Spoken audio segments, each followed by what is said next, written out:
So this is just a simple GitHub walkthrough. Now here you can create a first repository. Here's all of the repositories which you can find online. You can also ask it a Copilot. Here you can search up repositories online. If you click here, you can also navigate through our projects quite quick. Here is your profile. If you click here, you can basically view all of your repositories.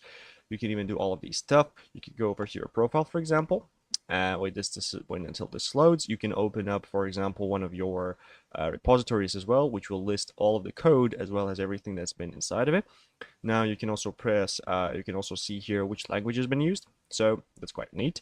You can also see the reviews as well as everything. So basically what you want to do, or once you land here also, you can press the dot on your keyboard to open up the web editor, which looks something like a Visual Studio. I know some of you are familiar with that. And as you can see, this just perfectly looks like Visual Studio, because it is a Visual Studio just in a web browser. So you can also change the file names here, you can change the folder names and so on.